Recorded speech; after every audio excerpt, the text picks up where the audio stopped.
I want to ask this. This could be a little more vague question, but I really want to dive into this because at least I feel that my own experience as a woman and why we did art and women as a book was exploring different relationships of art and women and how we all, like how being a woman has impacted who we are as artists and the message in the story and what we have to say.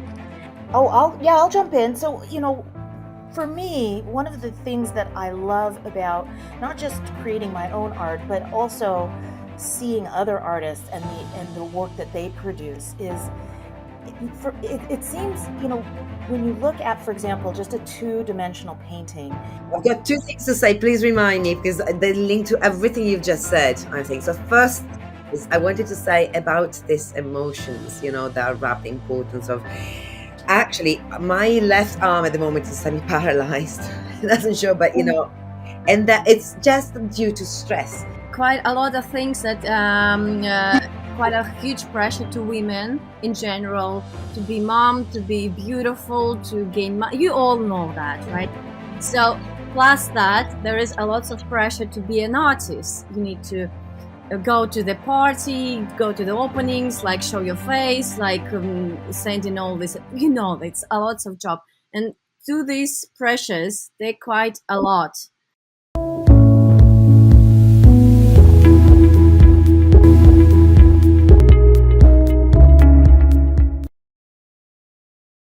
Hey, you guys, welcome back to the Arts to Hearts podcast. I have the unusual but the usual art and women. But specifically today, we're going to talk to the amazing artists from a new book, Art and Women. I have three talented artists from different time zones in different countries, Francesca, Dante, and Vavara. Welcome to the podcast. Thank you. Thank you. Thank you. Thank you, ladies. A special mention and thank you to Dante, who's also joining us right now at 3:30 a.m. So I really appreciate this, and I hope all our listeners do appreciate listening to your stories and knowing what you know and sharing your work with us. Francesca, let's start from you. Would you want to introduce yourself, who you are? And I love your chirpiness, so let's set the tone right. Yes. So, hi, everyone. So, I am Francesca and I'm from the UK, though I'm originally from Italy. And I call myself an eco-artivist because really art is just the last step of what I do. I try to live sustainably in everything I do. Obviously, I'm vegan. I only wear secondhand. I only use renewable energy. I mean, in every single thing, I always try to find the most sustainable way to do it. And of course, it's really, really hard and quite, it's a dream, really. That you want to you strive to obtain but will never do because just by the way we live and by being a human nowadays it's really really hard to be sustainable.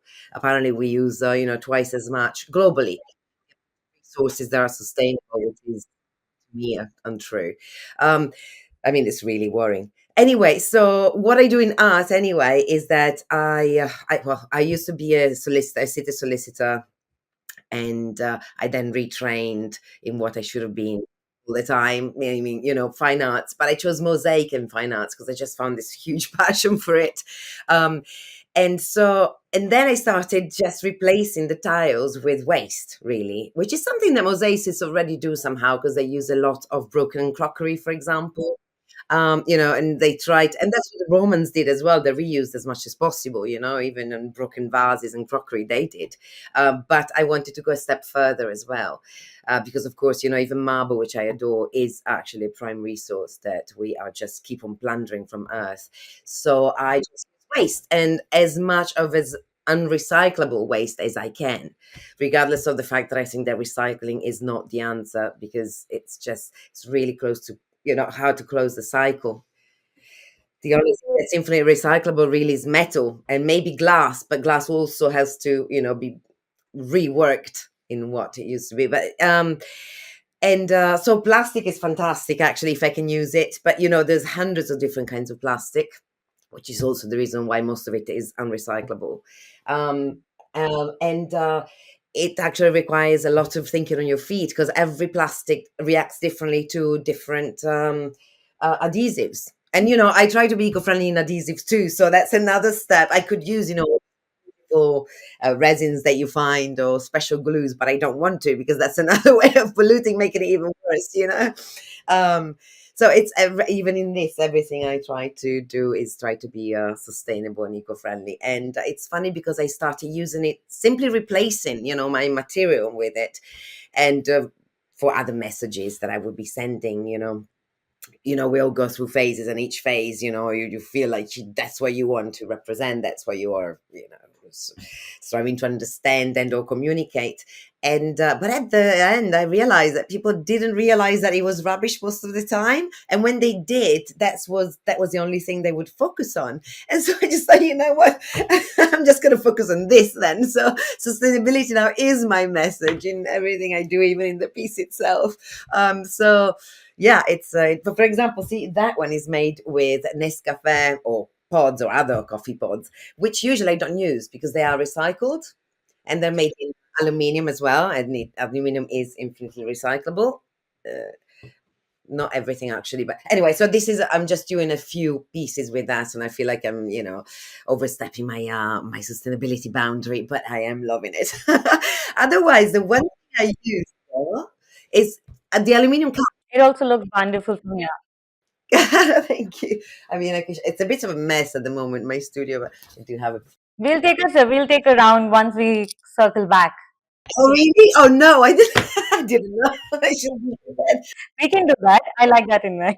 And no, no, and also, sorry, 1/4 of my time I spend it on pro bono work, if I can, with schools, institutions. And the one thing I found out, sorry, and then I'll finish. Tell me if I'm over, going over my limit. But basically, what I want to do is communicate the urgency that I feel to change our ways, especially in this case, and what regards, disposable living. And so when I was thinking, how do I reach the highest number of people in the most effective way, in the minimum time possible, I just thought, you think of everyone. Obviously, individual to individual is always the best because you get lots of ideas too, it's stimulating. Everyone has got different ideas, different points of view. And, that's how you actually get to interact with each other and change things there and then. But I thought corporations would be the way. Also, having my, background in the city, I feel still comfortable in that environment, though I don't feel I belong. But and so I just thought, okay, fair enough. I'll just get in there, even through this greenwashing tick that they have at the moment, right? Because that's what it is most of the time, unfortunately, still. And I will work my magic within. And so what I do is I take their own rubbish and make artwork for their office with it. But it's more than that, because of course it's the staff that has to collect the items. And so that's when the magic comes in, it's they have a force to stop and look at what they usually don't even, give us first thoughts to, and just want to get rid of as soon as possible, and treat it as a treasure because they have to actually put it on the side for me. And then they have the sense of ownership, to this piece, on this piece that they have on their wall. And also, it is the most immediate way they have to show their commitment to sustainability to the client. And it's also, I'm told, a wonderful icebreaker. So that some clients moved it from the corridors to the main boardroom, where they're seen first from whoever connects. But the fact is, so I enter through the greenwashing thing, but it's more than that, because usually I do find people who actually care once I'm in there, and you do get to talk to people. Francesca, we'll need to wind up a little bit so that we can keep the conversation flowing. Yes, yes, yes. Okay, I'll finish it basically. But anyway, so they just don't know how to get the conversation started, or with their own staff on a personal level. And I create connections that last forever afterwards, which is really good. No, I think that's very impactful. I think also people, when they have something that comes from them and it becomes transforms into something, it's also a very positive way of building that connection and being conscious of what we're consuming. And it's right. It's like a reminder every day of what we've done and what it can happen for once, but we also have to be watchful of how our consumption is growing. Yes, thank you. We do. What about you, Dante? Yes, so I am a painter. I am based in Michigan, so I am in the Midwest of the United States. And this has been a journey to discover the creative side of my identity, because I come from a family of creatives. And as a child, as a young person, I actually vowed that I would not be a creative person. Oh my goodness, really? Why so? Because my mom was a makeup artist, and my dad was an actor.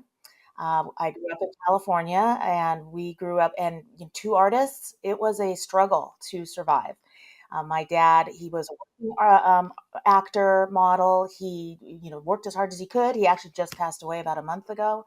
My mom passed away about, yeah, about 10 years ago.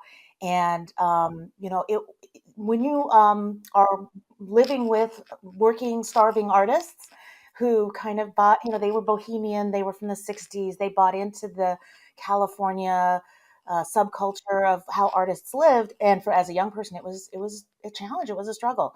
So I always surprisingly, I seem to surround myself with artists. My parents were artists. My grandparents were more handicraft artists. I had my African American grandmother was into fabrics and making things from scratch and reclaiming a lot of kind of lost items, recycled items, and making them into something beautiful. My other grandmother was from Germany, and she knew a lot of handicrafts and taught me all of those skills. But my best friend is a fine artist. She has her MFA. My husband is a graphic designer. And so I always, so I was much more, I had a corporate career. Like Francesca said, I did kind of the more traditional route. I thought, I'm going to do something that fits into the mold of maybe what is more traditional and expected. And I always, And also more sustainable, maybe, because I think when you're surrounded by artists and you saw that, and our instinct is to, find more sustainable, like financially sustainable also. absolutely, I just thought it was the right, responsible way to go. I was smart. I was good in school. I got multiple degrees. I ended up getting a PhD. And every stage of my career, I struggled with that. And I think a lot of artists talk about this feeling that something else is in your path. There's something else that you're meant to do. So that feeling never, ever left. My children are artists. My daughter is extremely creative. And so she completely has pushed me to say, Mom, you've got to kind of do what is right for you. So when my mother died about 10 years ago, and then my grandmother's passed away as well, really close, in kind of a close period of time, I just thought, that was something they always dreamt of doing, which was to have the free time and the resources to be able to create something. My mom painted one painting. And she just couldn't carve out any more time. So I decided that I would use that as a way to channel that loss and grief, whether my friends who are artists loved it or not, right? Because artists can be very critical of one another. So my husband is a little bit of the critic. I just thought, you know what? I'm going to really channel the voice of these women in my life. I'm going to block out all of the negative voices. And that's been my path for the last, I'd say, couple years, is to try to anchor into this creative voice that I never really knew I had. And it has been exciting because, yeah, You know what? I also, while you're saying this, it's also because I think you also have that freedom now, because creating from a place of survival versus creating from a place of feeling safe and secure is not something a lot of artists can have. And like, a lot of times we have to take up a job, and then if we know that we can provide for ourselves, so there's somebody who's there. Or then, in a way where we've had previous careers, and now you've chosen this path in life where you don't have to always worry about everything else. So it really also helps you from that blockage of what you'd seen around yourself. I think it's also like how you've reworked for yourself and made sure you were not doing the same thing that you didn't want to go with. absolutely, absolutely. So yeah, so that's a little bit about me. Wonderful, wonderful. I'm coming back to you again. Hi, Barbara. Let's hear about you. So my name is Varvara, and I'm originally from Russia, Moscow. But I've spent last 2 years in immigration, 1 year in Georgia, 1 year in Montenegro, and now I came back to Moscow because I needed to see my grandma, who's also passed away like a week ago. Yeah, and yeah, I'm still having all this. I'm back to my old place, and it's strange. And yeah, as an artist, I usually do social art. I usually work with some trauma topics as violence, and I'm also like really into feminism and one of the biggest topics of my art practice is ecological agenda, and I do massive installation from worn cloths. I usually the smallest girl with the biggest work, like 20 meters, 4 meters. This is my size. Yeah, and I take the clothes that people don't really need anymore, and I create the artwork from that. And after that, people can still wear it, so it's completely recyclable and reusable. So it's never. That's amazing. Oh, well done. I love it. Sorry. No, no, you're welcome to the conversation. Thank you. For me, it's very important not to just create art, but after my work is done, it still can live. So yeah, and now I have an exhibition in Moscow about the fear, and I created the cages in shape of the human with the strings like put, because all of this that happenings now in my country. So the fear is quite relevant topic in for my people there now, and I can't say everything that I want there, but I can say some things, and fear is one of the topics all we are processing so strongly, and these cages in shape of human body that people can't move, I think they're quite relevant for now, for this period of life. And also I have two kids. So they're back with you tomorrow. Yeah, they needed to see their family as well, grandmoms. This is really important to kids to know their grandparents, and for my kids, their grandparents also, like, they saw them, and I think this really is a strong and important connection to have, and not to forget about that. Thank you, three of you. Thank you so much for sharing about you, your work, your practice. You know, um, I always say this on the podcast that art and women, these are two very, very intimate experiences that really matter to me. And that is why, as Us to Us project, also, we're hyper focused on women. And even as my own self as an artist, like Dante, you said, I also lost my mom 3 years ago. And since then, my work has been so much about like, it's like when you lose something with your own creative expression, like you said, Vavara, like, the trauma sometimes we're trying to bring it back to us, trying to hold on to it. And I think art is such a strong medium for us to be able to hold something that we truly believe in, be it, Francesca, of, how we are conscious of what we are making, how we are concerned about the environment, the future of our children, everything. I want to ask this. This could be a little more vague question, but I really want to dive into this because at least I feel that my own experience as a woman and why we did Art and Woman as a book was exploring different relationships of art and women, and how we all, like, how being a woman has impacted who we are as artists, and the message in the story and what we have to say.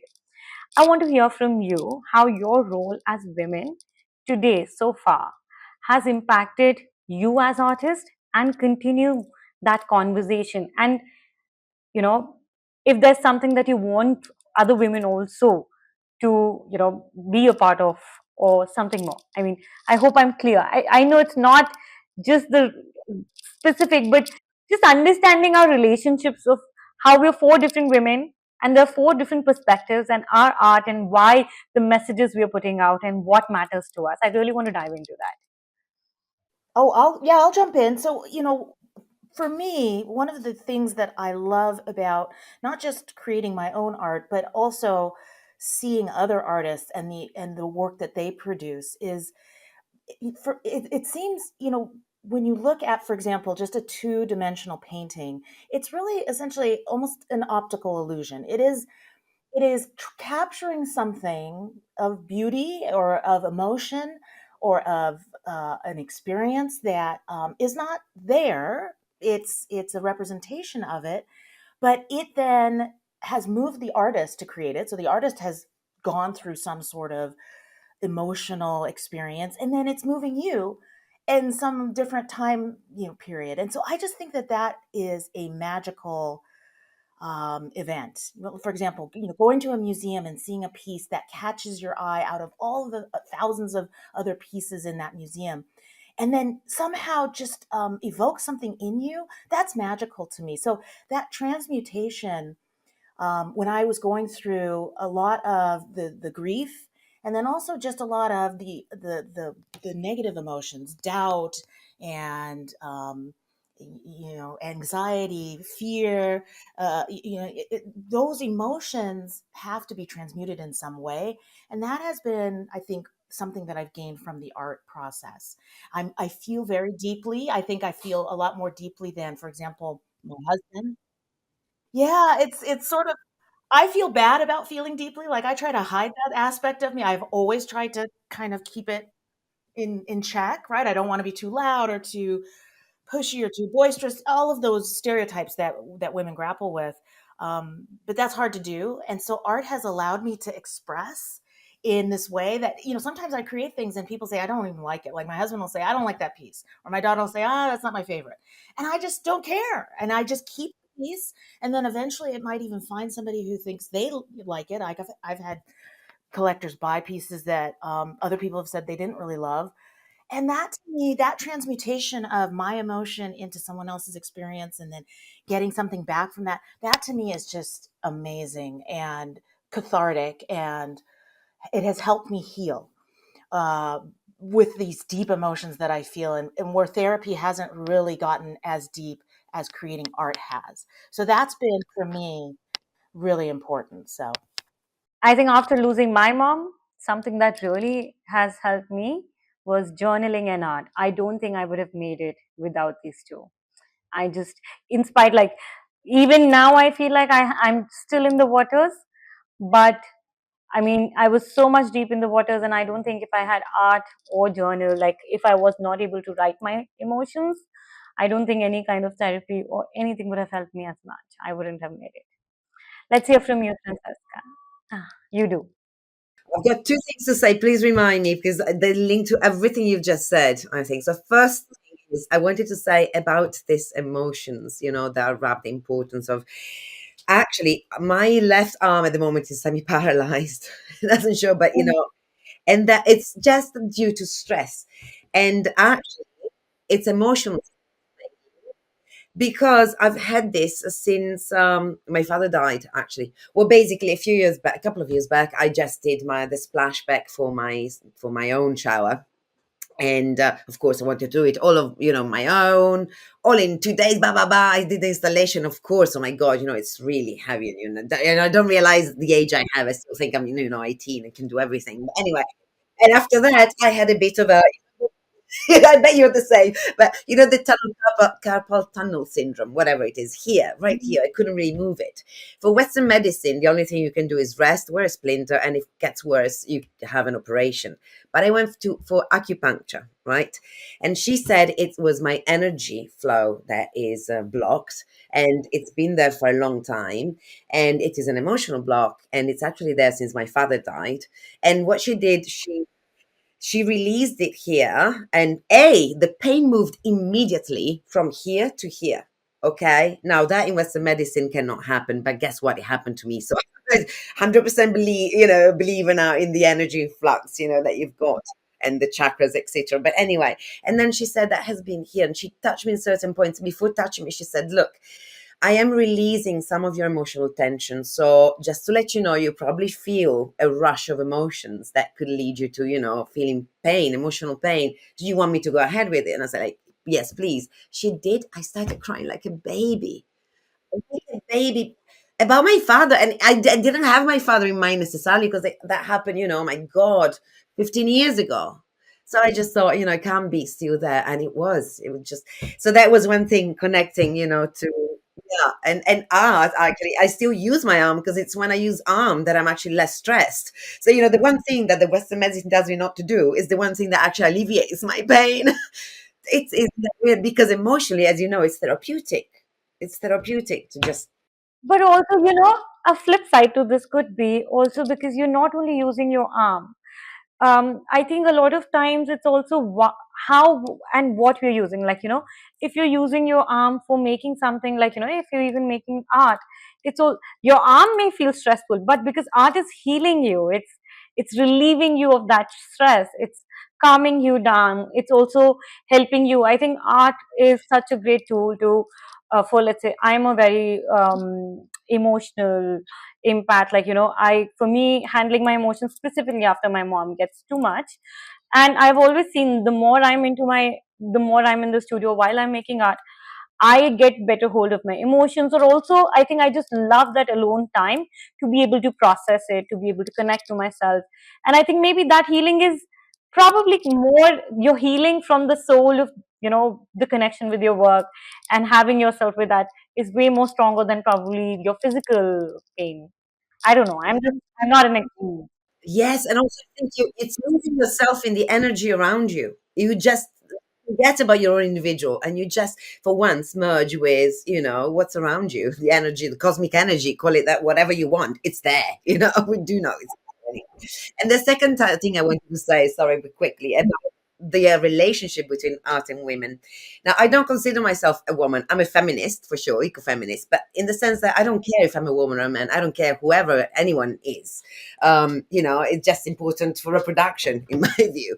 But though I do feel that women or people who identify, with their feminine side, give a lot deeper in connections with emotion, themselves and the others. They're more empathic. They tend to be more empathic, I think. And I think because of that, and also because of the history we had as women. Now, I never suffered for it, apart from a couple of times actually, where oh my God, honestly, I was fuming when I could tell that man was treating me like an inferior being because I was a woman, and not because he thought, that I was inferior for other reasons. That accepted, but not just because I'm a woman. It changes. But anyway, and I feel that because of that, and also because maybe all of us have changed careers, I've always had an imposter syndrome of some sort. Always. It's always the fact, I think, that we want to learn more and more. Yes, for sure. We're never enough. We feel like we never know enough. But I think that's also comes from a little insecurity that we've been instilled from always, since always, in our due usually to religions, unfortunately, at least the Western religions, at least in my case. And my family wasn't religious at all, yeah, and was really forward. But and that connects it to this piece, because this is actually called Cinderella Tries the Shoe, or imposter syndrome, because it reminds me a little bit of a wedding dress, but it's basically like Cinderella tries the shoe, she becomes a princess, and imagine what imposter syndrome she must have felt after that. Can you imagine? From and I'm just feeling like I'm not so sure that she actually had quite a life. Maybe she would have been happier marrying someone else instead. I mean, I'm glad for her, and it's something that I feel all women can actually relate to for some reason. Whenever I talk, I don't know. How do you feel? And art is good for that, because we're actually putting ourselves out there. And I noticed that. And also making everyday decisions. I think another, I'm sure Dante would have some insight on this, but I feel this very strongly.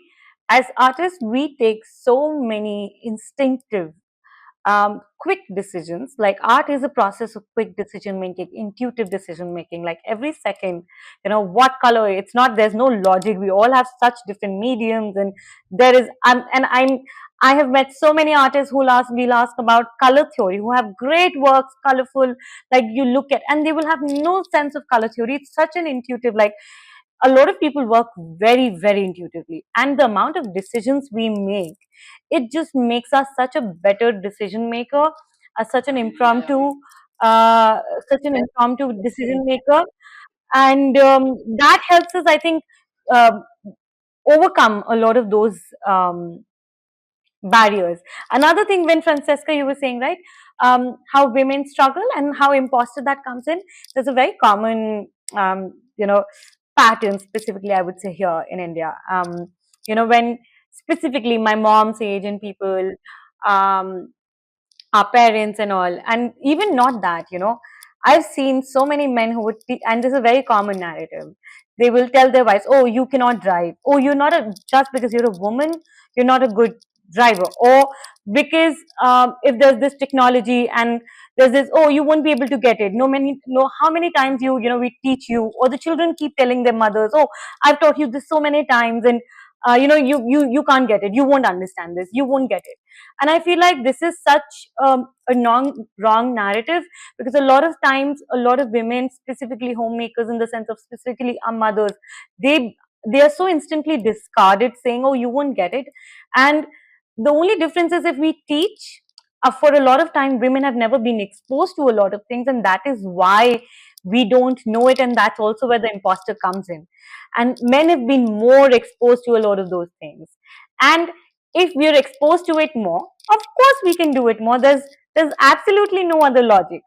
So I don't know if that, I just wanted to add to what Francesca says, if anybody wants to add to that narrative.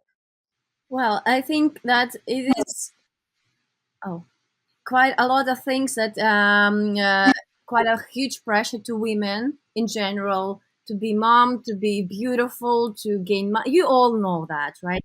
So plus that, there is a lot of pressure to be an artist. You need to go to the party, go to the openings, like show your face, like sending all this. You know, it's a lot of job, and to these pressures, they're quite a lot, especially if you have family, if you need to take care of something. So, but also this experience of these huge things that you need to process, it makes your art even deeper, I suppose.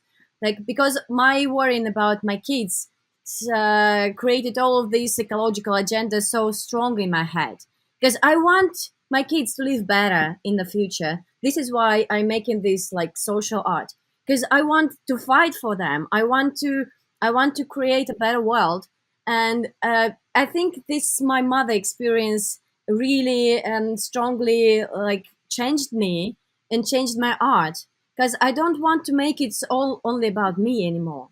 I want to make it about the people I love and care. And this, I think, this is very different from the men's perspective because men, some of the men care so much as women, but usually they have other problems, right? So they don't spend so many times with kids, the caring and loving and nurturing. That's a lot of job, right? It's much, very. I'm sorry. No, I think you're absolutely right. I think there's so much of overwhelm, specifically from cultures like, I know Russia and India has a lot of overlap in the sense of the kind of societal pressures we have specifically for women, and how traditionally women are pressurized. While I feel like even today, while women are still, so many women are still not allowed, and they're still fighting for very basic things: representation, opportunity, respect. Um, Financial independence. And then once we do get to that point, it's not, we're only, and this is a very common narrative we've also seen on the internet, that in our today's age and time, we are also fighting for more. Like, we want access to education, access to financial independence, but we also have to look at how many other roles women are already operating in, and nobody's asking about, okay, you can, it's not, it's only adding more to the plate. Nobody's saying, oh, it's okay, we'll help you with something else. And it only leads to more and more pressure on women. Yeah. And so one of the, it's interesting, this notion of imposter syndrome. Um, from, I always thought imposter syndrome would eventually go away the more accolades I collected and the more achievements that I just knocked out of the park, right? I have to be better than the guys. I got my PhD at a business school. I was always with these, high testosterone, hard charging guys. I just thought as long as I can achieve in their world, that imposter syndrome is going to go away one day. And it never, ever did until I got to a point where I started to explore this creative part of my identity. And I realized that a lot of artists, especially male artists, the real difference between whether they're talented or their art is good, because there's art for everyone, right? So a piece that you don't like, someone else may like. So it isn't about talent, it's about confidence. That's what I saw as the difference between an artist who was willing to, explore their career and put their art out there and then eventually get better, because it's a skill, you get better over time. And an artist who doesn't is confidence. And then I realized that isn't going to come to me. Confidence is just something that's I'm going to have to get ahead of time.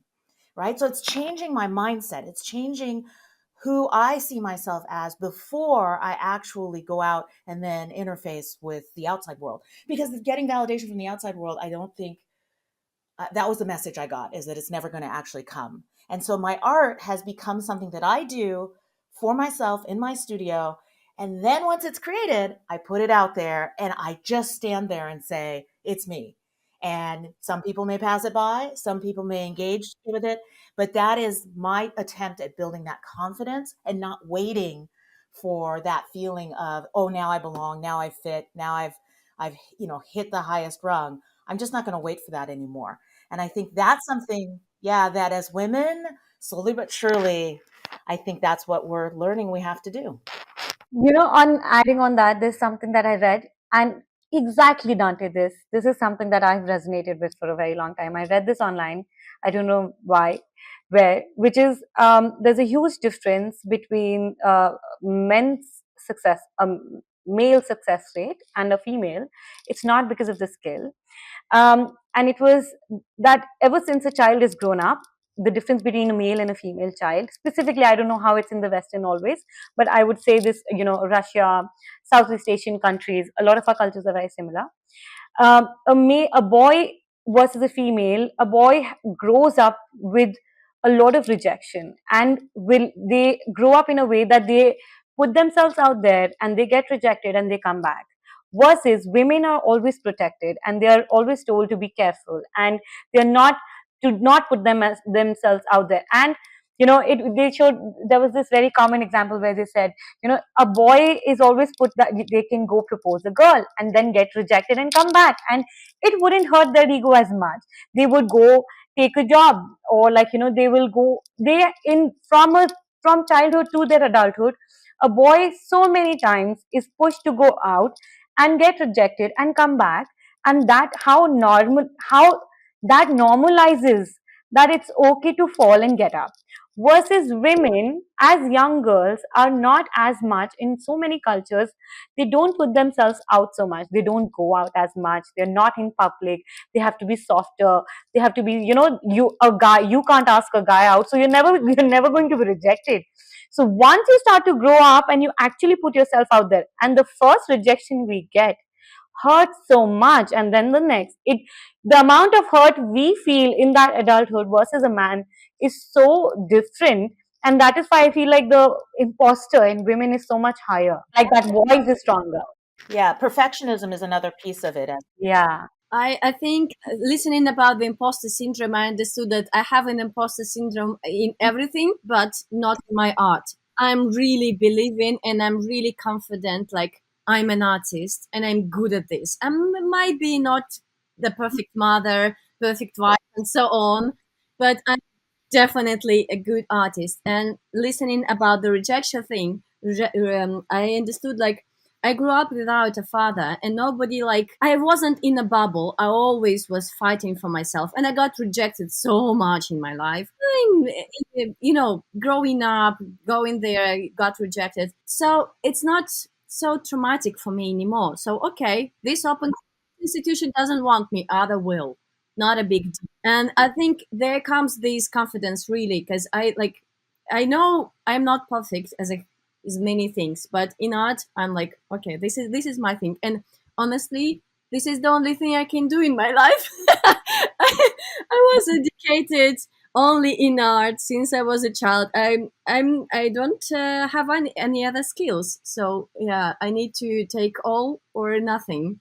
That's why I need to be confident. I think that's it. What my problem with confidence again? I love the confidence you have, Varvana. I love your attitude, and Dante, I'm with you 100% in the sense that for what I do, imagine even my friends are not vegan. Even tonight, I had to go and meet them, and we ordered. We took all the orders because we ate in a friend's house, and I was the only one who didn't order chicken. And there were 10 chicken and 1 chickpeas for me. And you know what?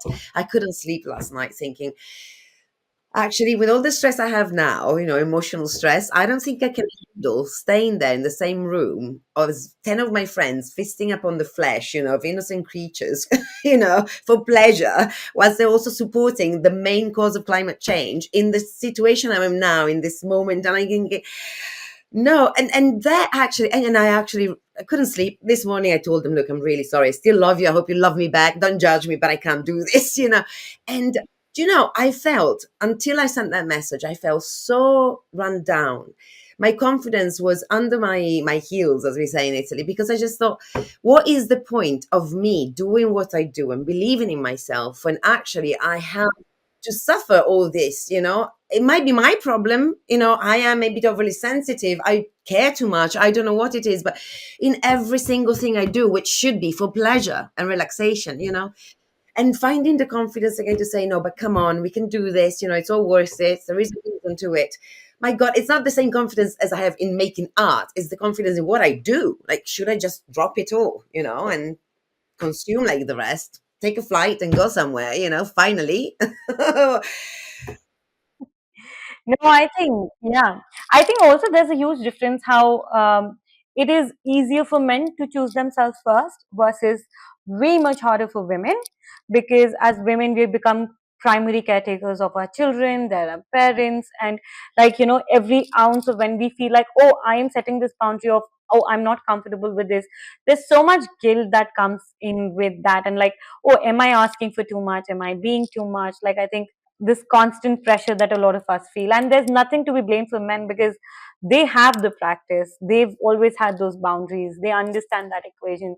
But there's so much that as women we've been expected in giving, that the moment we start to put that boundary, we start to feel um, the guilt very strongly. Yeah, and can I say one more thing? Another thing that really drives me up the wall. My husband is amazing. Yeah, he supports me 100%. He's vegan like me. You know, the whole family is quite supportive. Even if my children are teenagers, and you know, sometimes one of them is a bit of a rebel, especially what I care about. You know, not an easy mom I am. I don't know, but and I love it. Obviously, ironically, when people come up to you and say, "Oh, so you're an artist, are you? So is your husband paying for you?" I think so. It's like a hobby that I have. Like, actually, it's my job. I actually make money. Yes, I'm not the first, you know, the one who supports it. But I'm thinking, you know, so you cannot be working in art, but male artists can. No, you know, I'm actually making money out of this. This is my job. Say, what do you do? Do you beg him to take you seriously, or do you just dismiss him? You know, like run, you know, run over you. Ah, just I love that. You know, but this is very true. It does not even matter. There's so many times, like, even if like not a partner, but like I work with my friends and I'm the only female. So many times that, you know, you as a woman, if there's something more important, they'll instantly, even like, you know, there's so many days in India, if you're going for a conference, like I remember I was buying my car, and when I was buying my car, the first thing, I mean, I had done the paperwork and extra, all of those things. So a boy called me from the dealership and they asked me, oh, so can I talk to your husband about the money? And I said, I do not have a husband. There's nobody to pay. I pay the money. And then they made a group and then they addressed me as Mrs. Charuka Arora. They automatically assume that for me to be able to buy a car for myself on that context and everything, I would be married or I would have someone paying that. And assuming my age, they thought, oh, I would have a husband to pay for that. So it is just so deeply assumed. And I do like the thing in the sense of sometimes I'm so fueled up with it that if I have a downtime, I'm like, now I'm going to show, you know, you think I need a husband to do this? Now I'm going to show what I really can do. But also, some days it gets extremely burdening and self worth questioning in the sense that how can somebody think that just because I'm a woman, they assume that, you know, I couldn't do this? Yeah, yeah, absolutely. And you know, part of it can be very frustrating that we haven't come further along than we are right now, even in the United States. Those stereotypes, that exact stereotype exists. I run three businesses, and I'm always asked by insurance brokers, and we need to have your husband on this, or you know, my loan, you know, my mortgage broker. Yeah, we need to make sure your husband knows all the details, and he doesn't know any of these. He can't do finance, and so you know, this is just how the world is today. It hasn't gone as far as we'd like, but part of what I think we have to constantly tell ourselves is that we're trailblazers. Still. even though we shouldn't be. We should be, just coasting along. Everything should be finished already. People should already have everything, correct in their lives, but they don't. And we are helping to establish new norms, right, for our kids. And it's going to be a bumpy road. It's going to be a two steps forward, one step back. And I think that's how I channel that frustration that I feel every day. So, Francesca, I feel that I feel the way you feel every day. Am I doing this right? What the heck am I doing this for? But the point is that it's better to take the two steps forward than to take no steps at all. And that is what we owe the folks who have passed.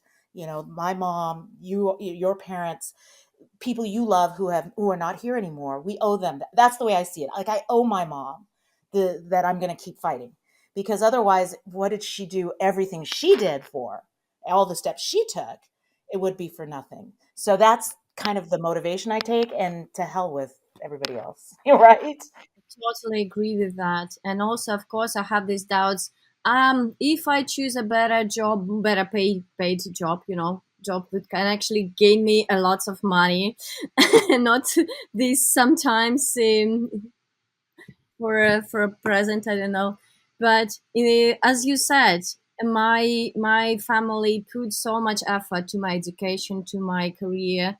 Just saying you good, maybe not paying for that, but just like being there, going to my exhibition and supporting me. And also, as we said in the start of our meeting, art is the best therapy. I'm like 6 years on therapy, but art is the best, is the most. Therapy. I second.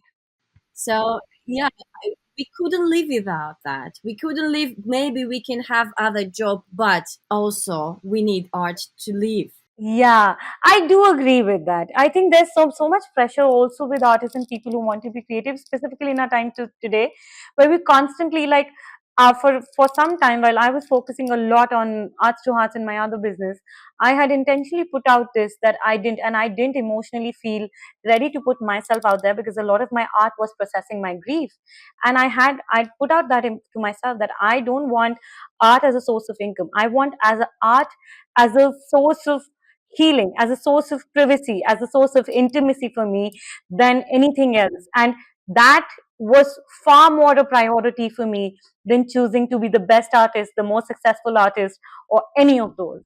Yes, sorry. In fact, I wanted to add something. When I said it, I mean, when I said, like, art pays me. I don't care about that, and I already had to. It's like you have to justify it. You use it to justify yourself in front of other people. That's what they base like your importance on, which is already is a factor that is. I don't find it's right or should judge the importance of someone's work. I don't care. I think our system doesn't work and should be changed completely. Based on what you can add to society and the greater good. That how much you contribute to the greater good. And I think art actually does make the world a better place on its own. So And women, art and women. Yeah, art and women for sure. I'm so glad we had this conversation. Thank you so much, guys. I'm so glad that I got to speak to each one of you, and I'm so inspired by how three of you like this is the beauty of what we do, how we all have such different purposes, how we feel so differently, yet how we connect with each other, and how that this beauty of connecting over art and womanhood and our experiences and what we feel, even though our perspectives could be entirely different, as our ways, and there's so much unity in spite of how different we are. yeah, absolutely. No, I'd love to keep in touch. I would like to have everyone's contacts for sure, please. No, absolutely. I'm also going to ask you before I let all of you go, how about all of you share if there's anything upcoming that we can share your project, anything you have coming up that people can support you. Make sure you share your website, Instagram, or where people can find you, support you if they want to, connect with you also further. Also, Art and Women, everyone, all these three beautiful women are published in Art and Women book that they can grab a copy now. Go ahead, Francesca. Why don't you start? So basically, I've got a website which is called francescabusca.art, and I also have an Instagram which is francesca_busca, and one that's out for trash, actually art_for_trash, which is more related to the projects I'm doing.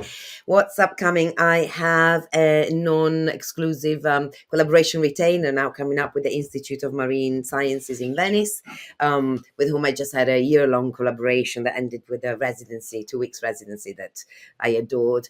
And of course, already the legacy of it, I could tell, was a lot bigger because also, sorry, 10% of my Art for Trash projects I give to charity, an environmental charity. And usually that is Neptune's Pirates, which is the old Sea Shepherd.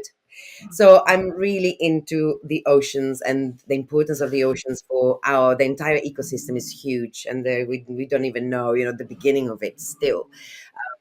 But basically, they also fertilize, the whales fertilize the Sahara. That's as far as it goes. It's just the whole ecosystem. It's all connected. I wish, we could have thought about it before starting, to make some parts of it completely disappearing.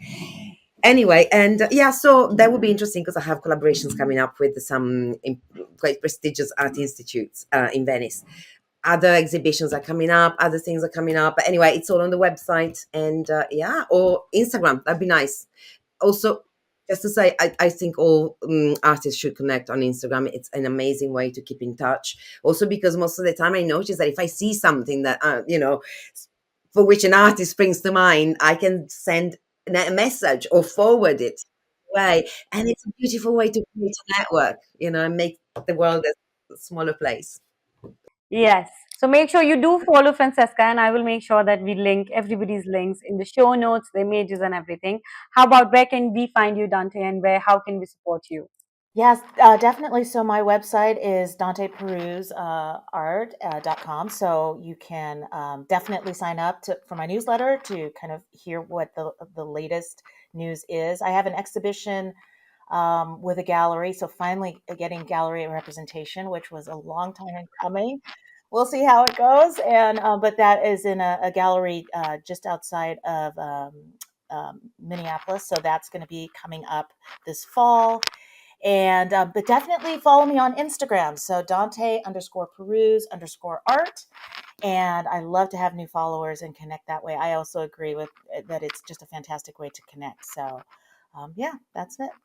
Thank you. What about you, Vavara? Where can we find you and support you? I have a website, vargrana.com, because Var is my name, Grana is my second name, so vargrana.com. And my Instagram is vargranart. And I really love the Instagram as well because it's have so much good connection with other artists and not only an artist. I just opened 2 exhibition in Moscow, and in August I'll be in Austria in Summer Academy School. And after that, I'm not planning. I will have a solo show in Montenegro next year, but I don't have dates yet. Perfect.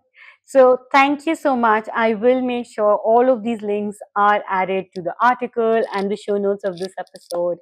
And again, guys, make sure you support their work, follow on them Instagram, and give them a shout out if you did like this episode. And what part of this episode did you resonate the most with? Let us know, tag us, and don't forget to grab your copy of the Art and Woman book and share, more stories with each other. Thank you, 3 of you. Thank you so much for your time. Thank you, Dante. A very special thank you. And a big, big kudos to everything that you do, all of you. Thank you. Okay, thank you. Bye. Thank you.